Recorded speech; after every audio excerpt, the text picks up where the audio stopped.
everybody. Uh-huh. And the whole theme behind the Modern Sewciety block of the month is every month there's a block that you're going to make, a quilt block, and it's not very hard. You will learn the basics of making the quilt block. I do a video that I actually video myself, not fancy or anything, at my sewing machine making the quilt block with you and telling you the tips and tricks that I do. But the basis behind it is I also have a video of me with my friend Lucy, who's my friend in real life, and we talk about a certain subject every month with that blog. So for January, it was your word of the year, and we talked about why we chose our word and how we were going to use that word in our creative life. And then February is what do you love about being creative? What do you love about sewing?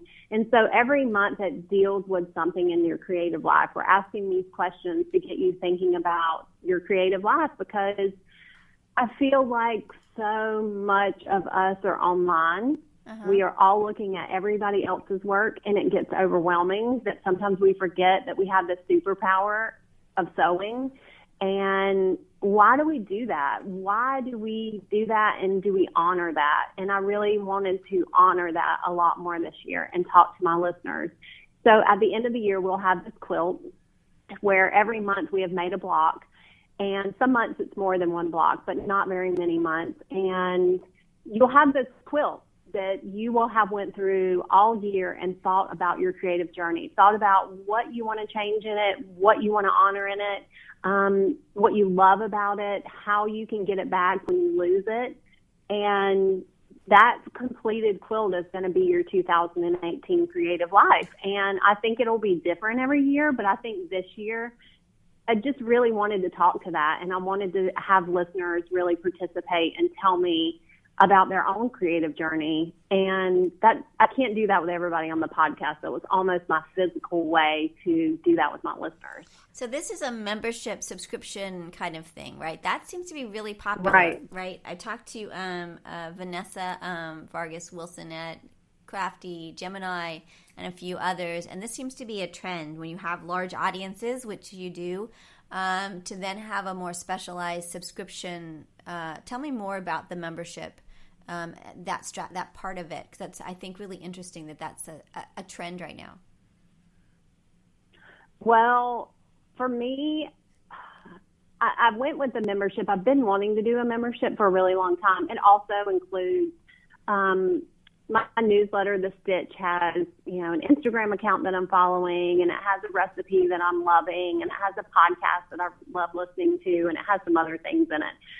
So I kind of took some stuff out of that everybody liked, and the membership, so it has the block of the month, and that also has videos that teaches you how to do the block, and it teaches you, or we talk about in a video, that whatever the subject is for that month for the club. And then I supersize each block each month and show you how to use that same technique for making the block to make a big block quilt, which is a fun way to make a quilt. That's really cool. I love making big block quilts. It is.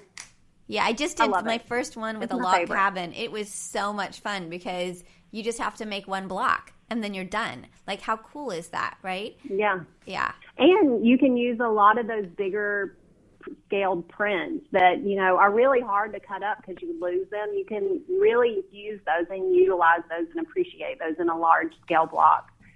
So I do that, and I also have a recipe, and I have several guest bloggers this year that are helping me with the recipes, and I also have some bonus podcasts, which I have wanted to do for a really long time, but the financial part of it, so every time you upload a podcast onto whatever you have your podcast uploaded onto, which is Libsyn for me, you have to pay by how much you have in that Libsyn. Every month you are charged by how much you upload, so it gets expensive. So I never did it because my podcasts are always usually an hour, so that's a lot going in every month.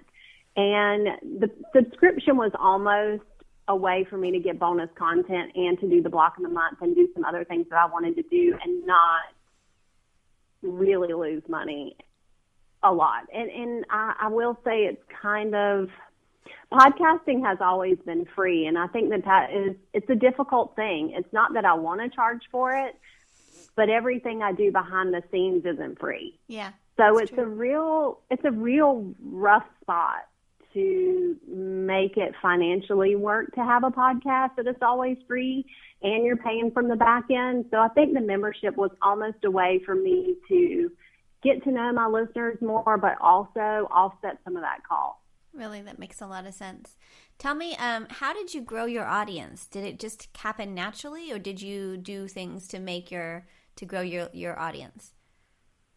I'm not good at strategy. I'm not a details person. I think I've realized that a lot in the last month. I think I always knew it, but really this last month I've really learned that about myself. I just am organic. I am who I am. I'm not anybody else but myself. And I just did what I love to do. I love talking to people, and that is why I have the podcast.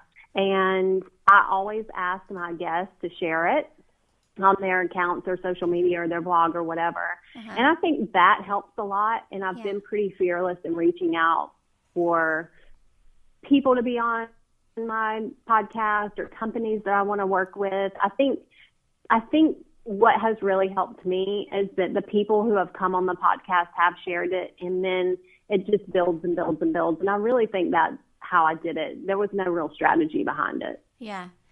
And then tell me about sponsorship. How important are sponsors to your business model, and when did you start? You've been going 5 years. So at what point do you feel like a podcast should be looking for sponsors, or just does it happen organically too? It does not happen organically. That's not, I want you to be like, they just come knocking at your door. No, not so much. They don't. And I think for our industry, podcasting isn't something that a lot of companies know about. I mean, it's just, unless you commute, I think commuters really know about podcasts because it's another form of learning that you can do while you're in the car. Uh-huh. But I don't think a lot of companies really understand what podcasts are and how it can benefit their company. Yeah. So I think that is the last 4 years what I've battled. How do I charge people? How do I make them understand what it is? And finding a happy balance. And it has been a struggle. And I have had sponsors, and it's been really hard. This year, I feel like I've finally tapped into something that I figure out. And that has been through a lot of research. I really went after it last year and just tried a whole bunch of different things that I thought would really work. I really thought them. I talked them over with my husband. I talked them over with some of my sewing friends in the business, and they were like, that is it. That sounds like it. And then I would talk to a company, and they're like, no. And yeah, so sounds about right. I feel like I have another project, Stephanie, that is like my whole life for like 10 years. I'm like, this is how this is going to work. And then it's like, yeah, that didn't work. So it's really frustrating, you know? So, yeah.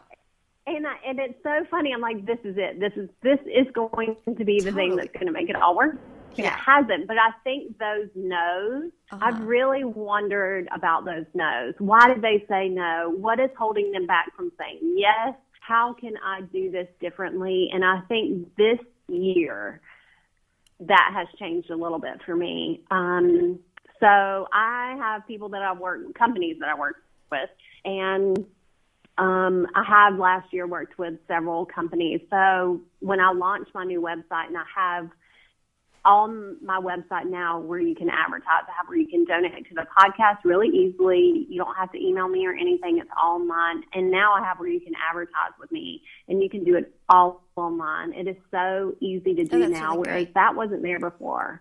And I think that's going to help me. And also I've reached out to the people who have supported me last year in a really big way. And I just said, hey, here is a discount for you. I feel like you always say yes to me, and I want to say thank you, and here is a very special rate for you.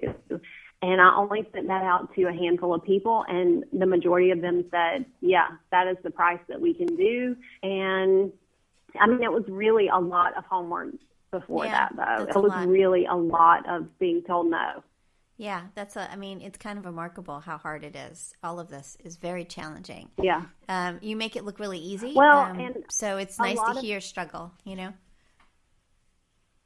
Yeah, I think a lot of, a lot of companies say, well, what is the return on investment? And I think that is one really hard thing about podcasting is that you really don't know a lot. iTunes doesn't tell you a lot, and Libsyn tells you stuff, but it's like, does that really include, is that download when somebody pushes play, or is that only when they say download?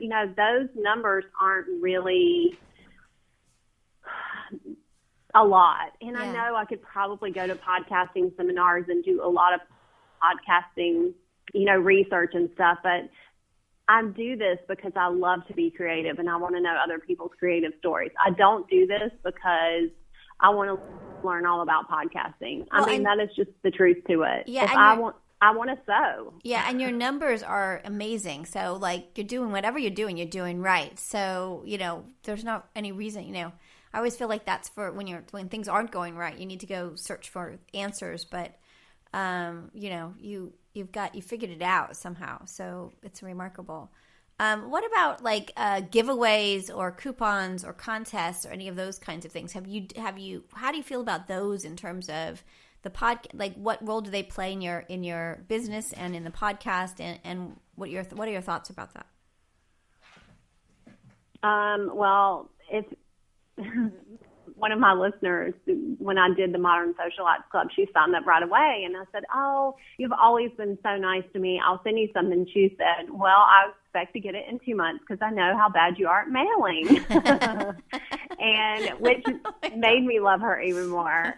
And I'm a terrible mailer. So I have learned that if I do giveaways that I do not have them where I have to mail them. It is whoever the company is mails them.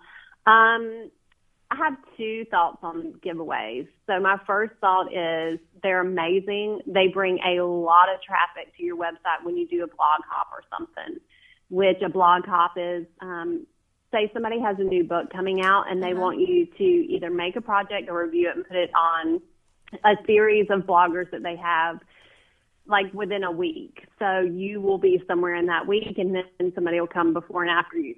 Excuse me. And so when I've done those, they've been really successful. I don't integrate those into my podcast a lot because I feel like my podcast is one of those things that I think there are people who listen to it right when it comes out, but I don't think that everybody listens to it right when it comes out. So I don't think something like a giveaway is good to put on the podcast because I have people find me today that go back and listen to 4 years worth of episodes.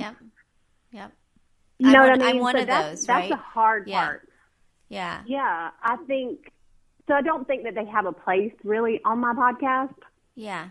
The other thing is sometimes it can get tricky with giveaways. Does the company mail it out when they're supposed to? So it's almost like you're the middleman, but you have no control over that prize getting sent the way it should. And sometimes that can get embarrassing. And how do being a terrible mailer, I don't get too mad at the company, but I do really get upset that I can't do anything about it. Yeah. And how about coupons? Do you do coupons on any? And it seems like that would be the same problem, right? That the sort of people listen to things at different times. Have you done coupons from companies? Has that worked for you? I have, and I do think that a coupon code with a sponsor is a really good way to track how many people are listening on the podcast and going to their site to actually purchase something. Yeah. But not every company's like that. It's like Janome. Janome, I'm an ambassador for, but they don't sell their sewing machines. So they can't give me a code because they have independent retailers. So I think sometimes it's a really good idea if you're somebody like Havel's, who's a sponsor, who I do have a code for and I put everywhere. I can say that on the podcast because that one code will stay good. We have a really good working relationship. I don't mind saying that. I do feel like coupon codes are a really good way to track people going to a company because you